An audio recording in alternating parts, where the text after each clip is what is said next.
Hi, in this episode I'll be talking to Gemma Thompson from Dive Proof Logbooks.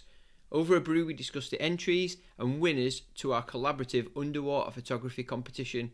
Do you fancy a brew? Right, Gemma from Dive Proof Logbooks, welcome to Fancy Brew podcast. We're going to do a bit of a, what do we call it, a collaboration where your business and my business sort of come together to celebrate my 50th episode, your 4th birthday of being sort of in this sort of business. So give us a bit of an introduction to who you are, your company and whatnot, and then we'll crack on with this competition that we've been promoting. Yeah, hi Andy, thanks for having me. So my name's Gemma, I am the director of Dive Proof, which I started just over 4 years ago now. I spent the first half of my 20s as a diving instructor. I did 2 years in Malaysia on a little tropical island, Gemmas Island, which was lovely. And I was working at B&J Dive Centre under Nick and James, who now own the Fifth Point Dive Centre up north. So that's really nice that they've got their own dive centre now, which is great. So I worked for them for a couple of years, and then I moved to Cyprus, and I worked in Cyprus for a year, and I was working for Kembali Diving there, and they kind of specialise in teaching the military. So I was working with the Army, the RAF, and the US Air Force most days, which was a lot of fun for me, shouting at fit men. That was what I did for the first few years of my early 20s, and then I decided, unfortunately, it was time to come back to the UK and get a real job that actually paid some bills. So I was just working boring jobs. I kept kind of thinking, oh, I really want to start a business, or do something that's not just 9 to 5. What am I going to do with myself? And I was just stood in my kitchen one day, and I've not been in the water for months and months, and I just kind of went, waterproof logbook. Why is that not a thing? Like, I've spent so much of my time like trying out logbooks that I've personally spilt beer on. I look at my logbooks from the early days and they're just falling to pieces. They're crinkled, they're wet. I had so many students come to me with kind of dangling something soggy, going, "Oh, Gemma, can I have a new logbook, please? I've, dumped a wetsuit on mine, or someone's walked past me as I'm filling it out and they've dripped all over it." And yeah, I've watched so many people kind of ruin their memories and their logs and their data. And in a water sport, I just thought it's a bit of a no-brainer. Why has no one really done this? Yeah, so Dive Proof was born really just out of solving a problem. That was about 4 years ago now. We started the company, and I think last count, we've sold about 3,000 odd books since then. Wow. Pretty good. I'm pleased for that. That's all right, isn't it? So have you worked with any other photographers for the cover of this? So there's kind of 2 strands to the online business. We sell a lot of logbooks that are completely custom front covers. People can upload their own photograph, either one they've taken underwater that they like, or just a photograph of their buddy and them, just stood there, whatever they want really. People can upload their own photo and write their own, their own text on the front cover. It doesn't have to be as simple as Gemma's logbook. I know lots of people have kind of written little messages, kind of, to so and so, thanks for taking me diving, love whoever. Yes, we do the completely custom books, which we sell loads of, which is great. But then we also work with a handful of photographers as well from around the world. We've got 4 really, really fantastic photographers on our books at the moment. We've got ADI from Saltwater Productions. She's a National Geographic award-winning photographer. She was based in Bali. She's back in kind of New Zealand and kind of in between New Zealand and the States at the moment. She's fab. She does our Saltwater Productions collection.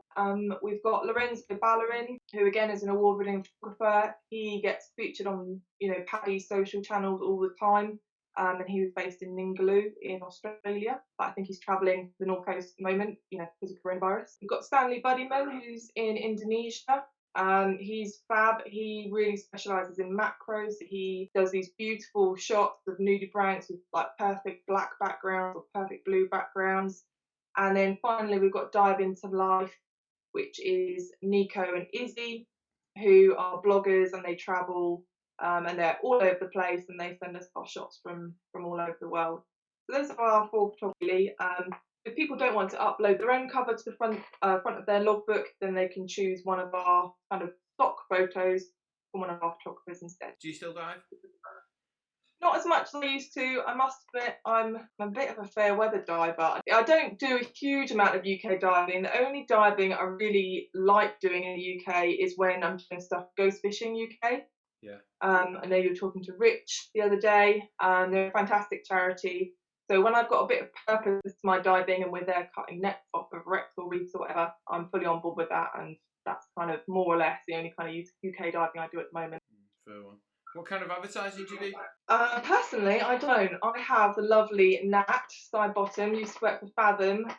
She does all my advertising for me and my marketing. She's a star. Looks after my social media channels. So really, most of our efforts are kind of put into Facebook and Instagram. For the future, really need to grow the Instagram channel, but unfortunately, I just hate being in front of the camera.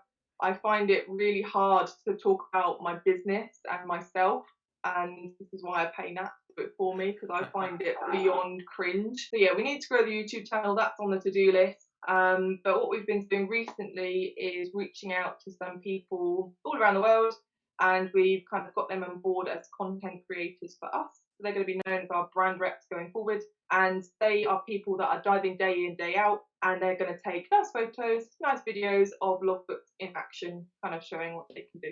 Yeah. The reason I ask is I kind of wonder how I would grow my channel, as in, you know, my podcast or my YouTube channel, because I hate the idea of spamming all the time, you know, going onto the same pages, posting the same content, and worrying if it's becoming a bit samey. I like picking people's brains because I just wonder, but obviously I've spoke to Nat, I know who Nat is, and maybe I need to get her on board to help me grow mine a bit. I don't know. Yeah, you should. Yeah, Nat works as a freelance and works for various people in the UK. I know she's working for Raid, works for me. So yeah, she's really fantastic. Just a great job on my Instagram. I mean, the algorithms on Instagram are a pain in the ass. Like, they change all the time, and something that, like, a set of hashtags that will work for you one week, the next won't. Yeah. So one week I might get 100 likes on a photo, but the next week somehow it's 4,000. Don't ask me how. That's Nat's magic. There is some method in it somewhere, but I'm not the person to talk to, unfortunately. How about your individual pages? You know, the ones that you fill in, are they pretty bespoke, or are they set in stone? What's the script with them? So we have 7 different styles of log pages.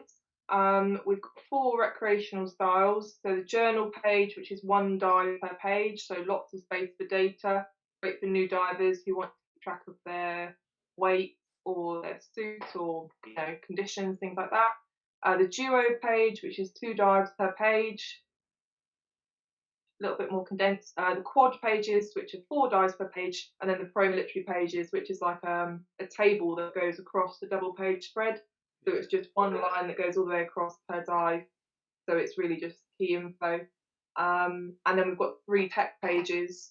So we've got an OC page, a CCR page, and then a kind of combo page that you can kind of swap between if that's the kind of diving you do. It's 'cause I've got a couple of mates that we were in the Red Sea with last year, and they've literally just got like a blank A5 notepad, and they kind of make their own. They've got all coloured pens and highlighters, and they have a little pencil crayon. But it's like, mate, come on.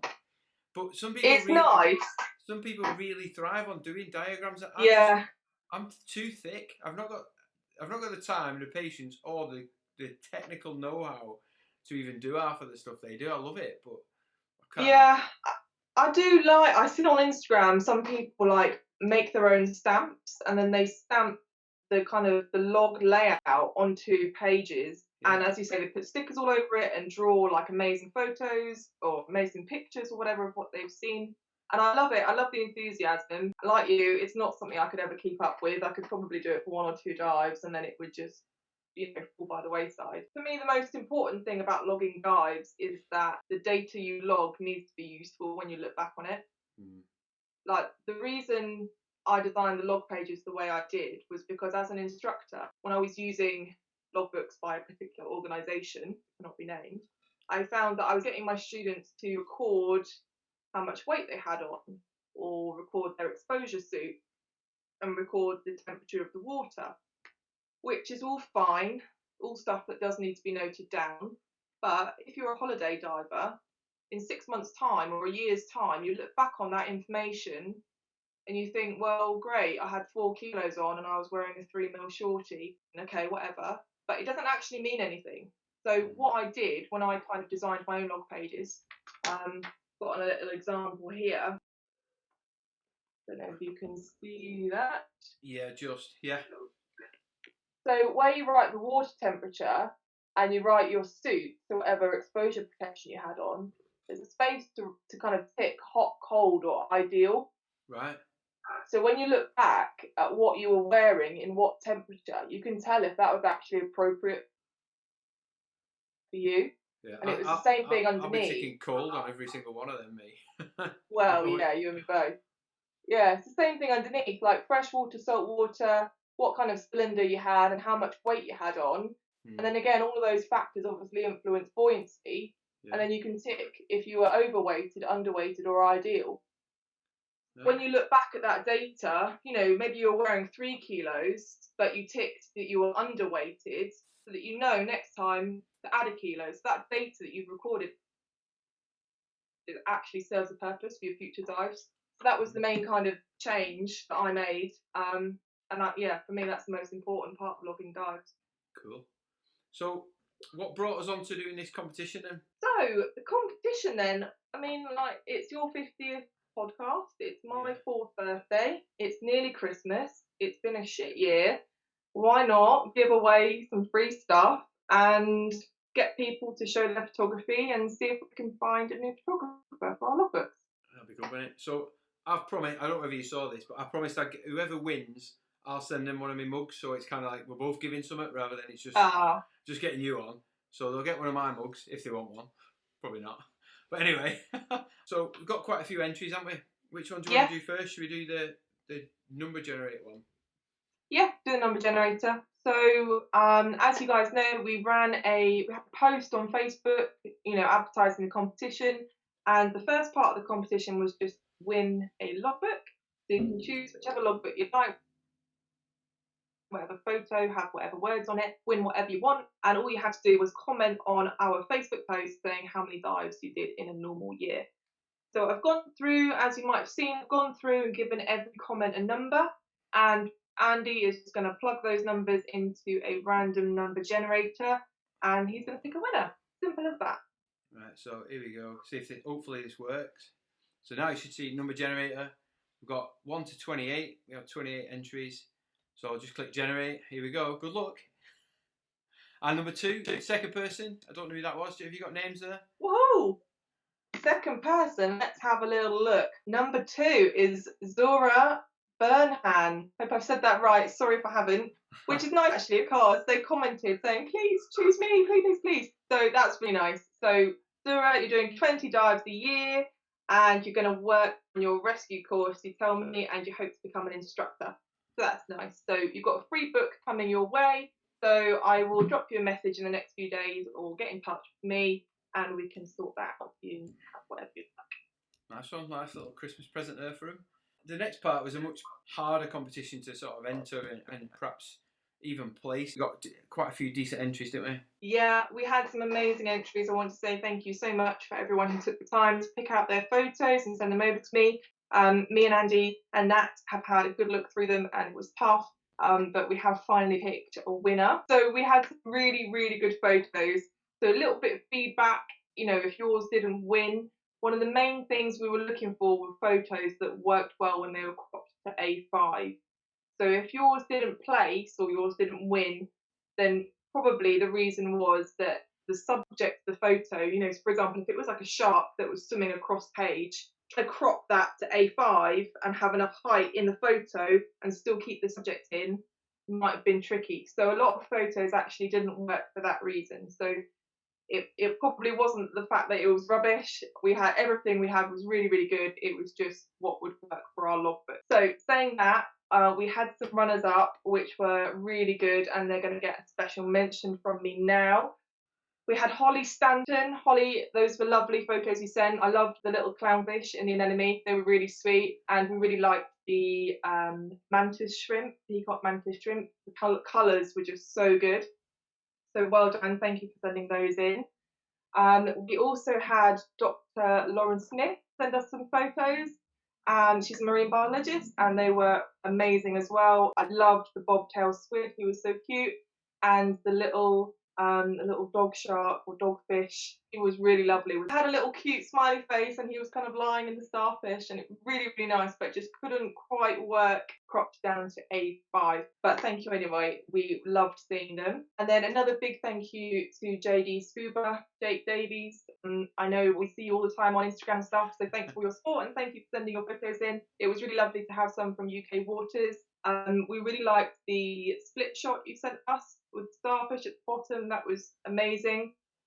And we really liked the jellyfish that was kind of in front of the sun. I thought that was really, really good as well. So thank you guys so much for sending those photos in, and those were our kind of, worth special mention photos. But moving on to the winner, the winner of our logbook competition, who is going to get their own range of photographs onto a new collection of logbooks that we're going to release hopefully before Christmas, is Noor Tucker. Well done, Noor. So I've got them on my screen and I can show you guys. So Noor sent us quite a few photographs which were fantastic, and we think they're going to make some really, really lovely logbooks. So this is one of a diver by a wreck. Looks like Egypt. Am I wrong? Correct me, Noor. But yeah, love that one. That would be really, really good. We don't really have any wreck photos at the moment in our collection, so that's nice. It gives us a bit of variety. Next one, this nice black and white one of a diver kind of in a cave with some sunbeams. Thought that was really nice composition, and again that will look really nice on the front cover of a logbook. Got lots of space to kind of write people's names on it, so that's perfect. This one, a nice reef fish with dappled sun behind it. Just really nice, really colourful. Good use of light on them fish, isn't it? I like it's my favourite. It's my favourite out of the lot. That's your favourite, Andy. Yeah, it's really, really nice composition. Catching that sea lion, the kind of sunbeams coming down. Thought that was really, really good. And more sea lions, which are fantastic. Looking up, this little guy, he's cute. He's got a nice face. He's got a lovely face. Nice that both the eyes are kind of in focus and looking at the camera. And it's fantastic portrait. This seahorse is so well lit. Really nice composition that he's kind of sat on that rock, sat up perfectly, and then it's nice that you've got that kind of interesting light in the background as well. I don't know, I'm probably torn between that and the sea lion that was silhouetted. But I think certainly for a cover, you've got loads of room to write something in the bottom right. Another nice little seahorse, little pygmy seahorse. He's cute, perfectly in focus. Nice bokeh in the background, so yeah, ideal. Another wreck, which is great. We've got no wreck. Nice scale. Is it kitty wake? I think it is, isn't it? Yeah, it could well be. Yeah, I think I can see the writing on the back. And then this cute little crab. He's just lovely, isn't he? Like nice colour. They're called a porcelain crab. That was a magazine cover for the British Society of Underwater Photographers. No way. Yeah, and she was on the cover for that as I was in the halfway through the magazine. Oh, nice. Yeah, I got an 8-page spread, so that's kind of my first introduction to her before I actually met her. But it's a mega picture. Oh, that's nice. Almost looks like a stick of rock, doesn't it, from Blackpool or something? It's brilliant. Yeah, it doesn't look real. It's just such nice colours, and it's the photograph is just perfect. It's so crisp, and yeah, colour correction is ideal as well. So well done, Noor. Thank you so much for sending those photos in. They were fantastic. But we've got a little bit of a twist in the competition because Andy and I couldn't just decide on one winner. There was somebody else who submitted some photos who were equally fantastic. So we've decided to go for 2 winners. Our second winner is Ashley Hurley. So well done, Ashley. I'll get your pictures up on screen now. So Ashley sent us in 4 photos. We had this lovely octopus. I think that's just really nice with his eyes and his legs kind of curled up. I think that'll make a nice front cover, and we've got some space still to write a name somewhere. This nudibranch. Again, it's just perfect, isn't it? Like, yeah, it's really good, that. So crisp, so colourful, background's perfect. It's just a great photo. And then I think these are Andy's favourites coming up, aren't they? These jellies. Look at that. See, for me, I can't decide between that and the 2 from Noor. I could sit and look. I'd buy that for my wall. No offence, Noor. Yeah, it should be on a wall somewhere, shouldn't it? It's so nice. And this is why we had to pick two winners, because we just couldn't decide between two sets of photographs. And what I like is the green sort of the rock behind draws me. It just makes me want to look at it and question it and think about where it is and how good they've done it and how they've managed to get the light all over it correct. It's brilliant. But yeah, it's so good. And then the next jelly from Ashley as well is just stunning. Yeah, I'm so torn. Good. That's why we've had to have two, isn't it? We just can't decide. Yeah, we couldn't decide. So, but just to say again, thank you everyone who sent them in. We loved looking at them, and it was fantastic to see all your shots. And well done to Noor and Ashley, who are our two winners. Yeah, well done. Happy days. So, what have you got next in the pipeline then for Dive Proof? Twofold really. Obviously, I want to expand in the diving industry, try and reach more dive centres. So we work with quite a few dive centres in the UK, and we did work with Simply Scuba before they had their little situation. Because we don't just produce singular books that people just add their name to. We do all the design ourselves here in the office. So we design front covers that can match match dive centre's branding. We can pop a logo on, their font, whatever, and kind of design front and the back cover. So that the idea is they can either kind of add it on as part of a course, or they can retail it in their shops. So we do work with quite a few dive centres in the UK, which is fantastic. Like I said, we work with the Fifth Point Dive Centre up north, MK Scuba Diving. We've done Orca Dive Centre recently in Essex, Dive Shack as well. So we've done lots of great up and coming dive centres, and I would like to do more, and I would like to do more particularly in the US and maybe Australia. So we're working on that at the moment, just kind of expanding our kind of B2B side of the business. Printing on waterproof paper, the more I think about it, the more I find uses for it. It's quite useful. Like, you could print anything on it. I mean, one of our big clients, so we do occasionally do like work that isn't related to scuba diving, and one of our biggest clients actually is the Royal Navy, which is cool, nice client to have. What we do for them is they have their trainee officers, so as they're doing their training out on Dartmoor in the horrible weather, they can, write their notes and they use it in the field. So we do loads and loads of books for them, which is fantastic. I'd like to produce the same thing for the Army and the RAF. So if anyone's got any contacts, please send them my way. It needs to speak to the right person. But apart from that, I'm thinking of setting up a kind of sister trading name for the business, something a little bit more generic. Because, if I wanted to produce, let's say, waterproof walking guides or walking maps or something, buying them from a company called Dive Proof might be a little bit confusing. You wouldn't normally just stumble across you, would you? They wouldn't stumble across us. If they searched for it, it wouldn't come up. If they looked on our Instagram, it would just be loads of pretty pictures of fish and turtles and stuff, and it would just kind of, if I was a customer, I'd just look at it and I'd be like, what? I don't get this. So I'm thinking of setting up a slightly more generic trading name for a sister company, which I haven't figured out yet. I've got lots of ideas rolling around, but I haven't decided. Maybe, I don't know, I've been toying with like tough prints or indestructible books. Don't know, haven't found the right one yet. Well, my phone case is Life Proof, so that's a cracking name, but it's already been stolen from me. It's the name I wanted. I know, that was the name I wanted, but they'd already got it. So yeah, if anyone's got any good ideas, again, please talk to me. So yeah, so set up a sister company under a different name, and kind of branch out and do slightly more generic things, and hopefully a little bit of self-publishing as well. Yeah. Like, I think if someone writes a cookbook and they want to publish a cookbook, that could be waterproof, because you can just wipe the egg off it or wipe flour off it or whatever. All right, well, thanks for coming on, mate. Nice one. Lovely. Thanks for having me, Andy. Hopefully. And well done to all of our winners this evening. Thank you, everyone. Absolutely. Hopefully it drums up a bit of business for you and creates a bit of a career for somebody else who's a photographer. So well done, Ashley and Noor. Thanks for coming. Right, take it easy, mate. I'll see you later. Bye. Cheers. So that brings us to an end of this bonus edition with my friend Gemma Thompson from Dive Proof Logbooks. Links to all the things we discussed are in the podcast notes. You've been listening to Are You a Scuba Diver? Fancy a Brew podcast with me, Andy the Northern Diver. You can find more scuba related content on my YouTube channel. The link is in the podcast notes. If you've enjoyed this episode, please consider subscribing and leaving us a 5-star review.